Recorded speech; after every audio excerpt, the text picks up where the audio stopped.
다산이 이제 그 시간을 이용해서 이제까지 이 판결문을 다시 한번 이렇게 검토를 해봐요. 근데 이 한봉년 사건을 우연찮게 보게 됩니다. 이 사람은 서울 사람이었고 살인죄로 7년 동안 보복 중이었어요. 그래서 다산이 보니까 과학적인 근거에서 이 사람이 살인죄를 이제 저지를 그런 상황이 아니었거든요. 그래서 정조에게 이제 얘기를 하게 되죠. 이 사람은 살인을 저지르지 않았습니다. 그러자 정조가 이 한봉년 사건을 불태우고 그를 무죄 방면해라. 근데 다산 선생님께서 법에 관한 흥엄 신서라는 책을 쓰잖아요. 흥엄 새신서죠. 흥엄 신서를 쓰게 되는데 이거는 이제 다산 초당에서 초안은 잡았지만 먹민 신서하고 흥엄 신서, 그 경제에 관한 흥엄 신서, 먹민간이 읽어야 될 그 먹민 신서는 완성했지만 이 법에 관한 흥엄 신서는 초당에서 완성하지 않습니다. 남양주에서 완성했던 게 이 법에 관한 흥엄 신서죠.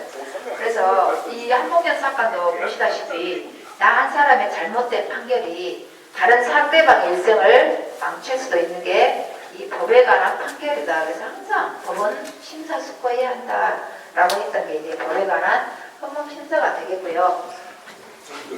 다산 이제 구슬을 내려놓고 서울을 떠나지 않아요. 남양주에 두지 않고 있는데 1800년 이제 정조의 승하 소식을 듣게 됩니다. 정조가 어땠냐면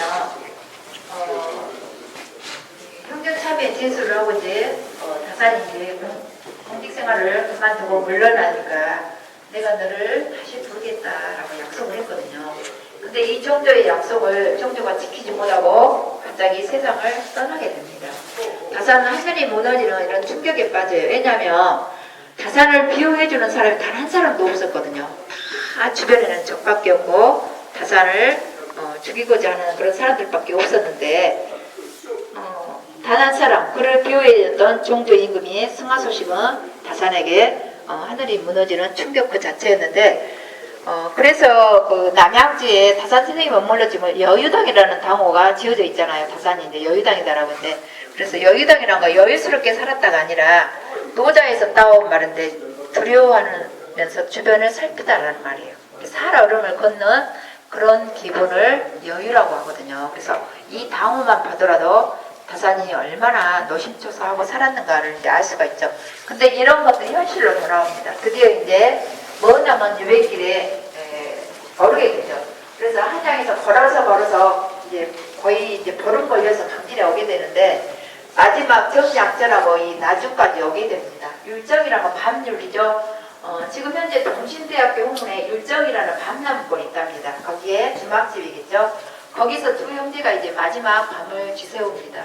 언제 만날까 이제 기약 없는 그런 이별이 되죠. 그런데 이 정약전, 이제 약종은 옥사를 했는데 다산 선생님께서 이 약전은 스승으로 모실 정도로 해박한 지식이라든지 굉장히 천재적인 두뇌의 소유자가 이제 정약전이었다라고 하는데 다산 선생님께서 600여 권의 방대한 이런 조서를 남겼지만 어느 누구에게도 어질다라는 표현하지 않았는데 이 정약전 형님에게는 이 어지신 우리 형님 정약전의 인품을 알 수 있는 대목이죠. 그래서 두 형제가 여기서 이제 새벽이 됐는데 말을 잊지 못해요. 왜냐하면 오열이 이제 나오겠죠. 그래서 무슨만 말똥말똥 눈물을 흘리면서 두 형제가 쳐다봅니다. 그래서 다산 선생님께서는 우리가 학자이고 이 마가이통이나 의학서도 했고 화성성을 쌓았지만 또 2700수에 달하는 시를 남겼던 시인이기도 하셨어요. 엄청난 시를 남겼거든요. 그래서 여기서 율정별이라는 시를 또 남겨요. 그래서 흑산도로 아득한 곳 하늘과 바다뿐인데 그대는 어찌하여 그곳으로 가시나요? 라고 해서 이제 끝을 맺게 되는데 여기에서 이제 두 형제가 이제 마지막 이별을 하죠. 왜냐하면 형은 목포 쪽으로 가고 다산 정약용 선생님께서는 영암 누리령제를 넘어서 이제 강진으로 오게 되죠. 그래서 사이제 여기는 이제 동문매방가다라고 해서 주막집이거든요. 여기에서 약 4년, 그 다음에 강진 읍내에 있던 보은산방이나 고성사라는 그 사찰에서 약 2년, 목리라는 마을 이 항내 제자집에서 약 2년, 8년 동안 읍에서 이렇게 다니시다가 드디어 1808년 봄에 다산초당으로 이제 입성을 하십니다. 그때가 이제 이 다산초당은 해남정씨 윤단이라는 분의 정자였는데요. 그때 이제 우리 정순왕과 노론도 벽파 시파로 나눠지거든요. 그래서 노론 벽파의 시대가 이제 정순왕과 죽음으로 인해서 끝나버려요. 그때가 이제 벽파 시파가 서로 기득권을 잡기 위해서 안간힘을 쓰던 이제 시절이 1805년인데 그때 정순왕후가 죽습니다. 그래서 경주 김씨예요. 정순왕후는 경주 김씨 세도가 이제 무너지죠. 그리고 이제 누구의 시대가 오냐면 우리 순조의 장인이었던 김조순의 시대. 이게 안동 김씨죠. 김조순은. 그래서 안동 김씨 60년 세도가 드디어 시작됩니다. 그래서 경주 김씨는 노론의 벽파였고요. 그 다음에 안동 김씨는 노론의 시파입니다. 근데 노론의 벽파는 남인들에게 굉장히 적대감을 가졌던 파가 노론 벽파고요. 노론 시파는 남인들에게 약간 더 우호적이에요. 그래서 다산의 유배가 훨씬 정순왕후가 이제 사망함으로 인해서 편해지게 되죠. 유배를 여기서 살았고요. 우리 사이제라는 곳 이제 다산이 처음으로 와서 머무를까 보시네요.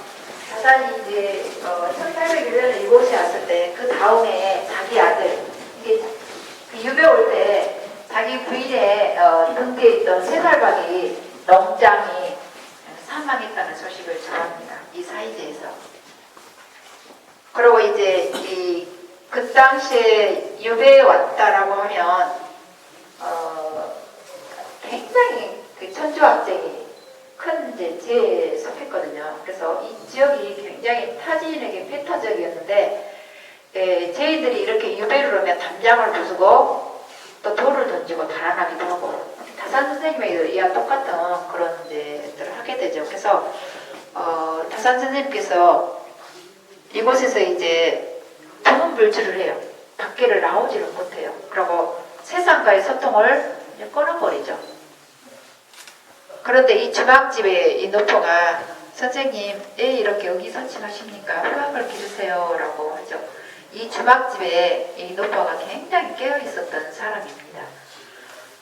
그래서 이 노파하고의 이런 자잘한 이런 대화를 통해서 다산 선생님께서 이제 세상하고의 이 소통을 시작하게 되죠.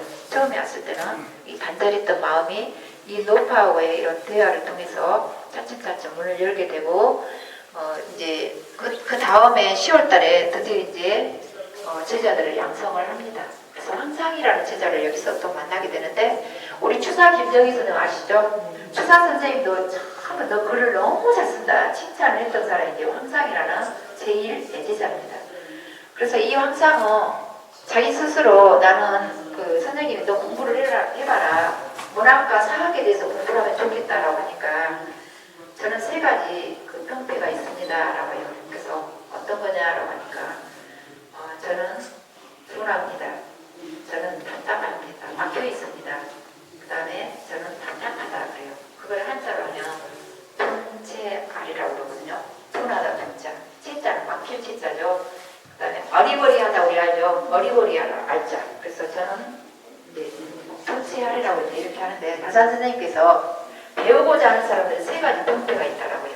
너무 똑똑한 사람들은 어때요? 자기 머리를 믿고 깊은 공부를 하지 않는다. 또 뭐 글을 잘 쓰는 사람들은 바로 이렇게 즉석에서 하지만 또 깊이가 없다. 그래서 너는 그런데 이 한 가지도 난 거기에 속하지 않는다. 너가 말하는 이 3가지의 패단이 있다면 부지런하고 부지런하면 못할 게 없다. 라고 황상에게 이를 해주면서 공부하기를 합니다. 이 황상은 평생 동안 다산 선생님의 가르침대로 살고자 했던 사람이 이 황상 예제자입니다. 근데 여기에서 또 그 강진의 이제 생활상 다산 선생님께서 아마도 계속 종조가 살아가지고 종조와 함께 이렇게 정치했다면 이 남도의 끝자락에 이곳에서 어떤 일이 벌어지고 있는가를 알 수가 없을 것인데 이곳에 직접 유해 와서 이 황상이 어떤 얘기를 해주냐면 자식을 낳고 아버지가 죽었는데도 재적처리라고 세금을 매겨요. 이게 세금 때문에 백성들이 살 수 없을 정도예요. 그래서 안악이 자기 남편이 자식 낳은 것이 들어와서 자기의 양분을 잘랐는데 그걸 가지고 관에다가 이제 호소하는 그런 일까지도 일어났습니다라고 하니까 다산 선생님께서 2700세 달하는 시인이라고 했는데 2700세에 달하는 시 중에 하나가 애절량이라는 시가 있거든요. 그래서 여기에서 이 애절량이라는 시가 탄생이 되는데요. 이 시 한번 읊어드릴까요? 그냥 넘어갈까요?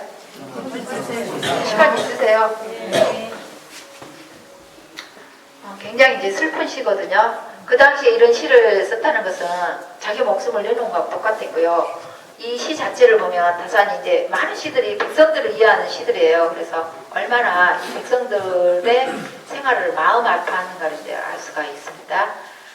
애절양 청야경 갈반마을 젊은 여인 구름도 서러워라 현문양에 울부짖다 하늘 보고 통곡하네 군대 간 남편 못 돌아오면 있을 법하다지만 옛부터 양문 자른단 말 들어보지 못했네. 시아버지 죽어 3년 되었고 갓난아긴 뱃냇물도 마르지 않았는데 3대가 성적에 올라있네.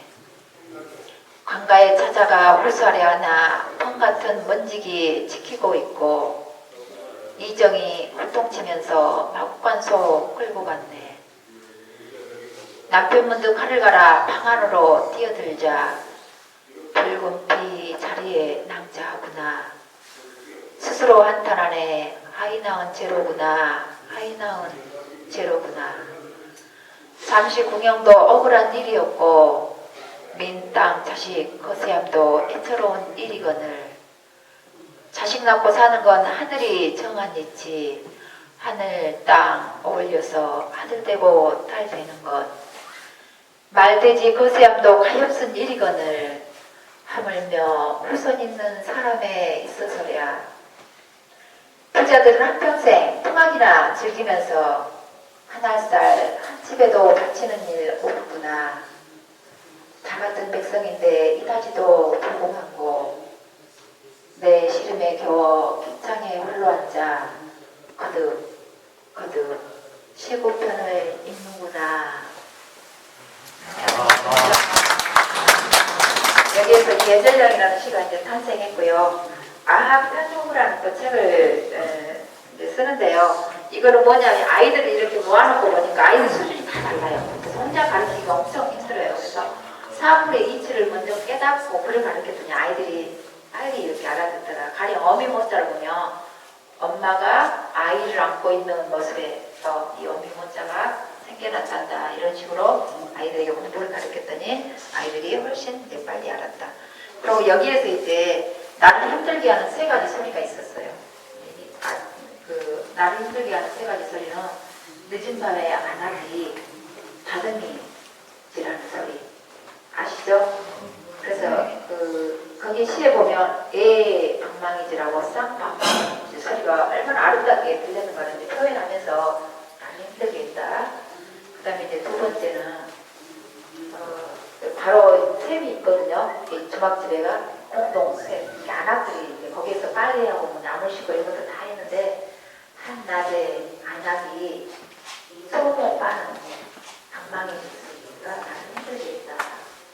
그 다음에 마지막으로는 비가 온 후에 농부가 소가 풍경소리를 내면서 이야 하면서 지나가는 그 소리. 이런 소리들이 자기 고향 아재를 생각했던 그런 소리였거든요. 그래서 내가 이런 소리만 들으면 이 마음에 개울이 생겨서 내 이 눈물이 정말 냇물이 돼서 흐르는 것 같다. 얼마나 고통스러웠겠어요. 이런 것들을 이제 시로서 이게 다 표현해놨어요. 그래서 엄청난 시를 남기셨죠. 그 다음에 이 먹민십서를 이제 여기서 쓰셨죠. 먹민간이랑 한 편씩 읽어야 속서. 근데 이 먹민십서는 청심과 그 예민사상이 있어요. 그래서 청심은 청렴을 뜻하고요. 예민사상은 백성을 사랑하는 마음. 그래서 이 예민사상이라는 것은 백성을 사랑하되 이런 우리 잘 먹고 잘 사는 우리까지 다 사랑하는 게 아니라 가구, 고아, 노약자, 병든자 이런 사람들은 다산이 200년 전에 나라의 도움을 받아야 될 자다. 오늘날 복지를 200년 전에 다산은 많이 해놓았죠. 먹민십서. 그 다음에 경제에 관한 경서입법, 법에 관한 헌문신서. 그래서 우리가 1표, 2서가 이제 경서입법, 먹민신서, 헌문신서를 뜻하죠. 다산 선생님의 대표적인 교수이 되겠고요. 여기가 이제 다산 초당도거든요. 예전에 다산 선생님 머물렀는데 다산 초당에서 오늘날 초당하고 좀 많이 달라요. 이거를 누가 보냈냐면요. 우리 혹시 초회사사라고 들어보셨어요? 네, 무한과 이제 생각을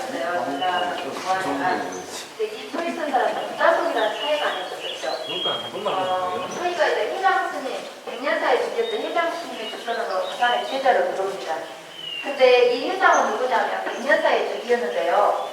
주역에 굉장히 밝았던 사람이에요. 그래서 이 회장은 어떤 강의가 있을 때 이 강의를 듣고는 자기 마음에 차지 않아요. 그래서 쭉 기선하면서 혀를 끌고 차면서 이제 나가곤 했는데 이 다산 선생님하고의 그 학문, 깊이 있는 학문하고부터는 나는 주역이 굉장히 밝다고 자부를 했는데 이제까지 나는 실병 안에 철팔이었고 오물 안에 괴물이었다라고 표현했던 그 사람이 회장인데 이 회장이 이 처리를 이제 다산의 제자로 들어가게 하는데요. 이 회장이 술을 너무 많이 마셔갖고 40살에 여절을 해요. 회장 주지스님 백년사에.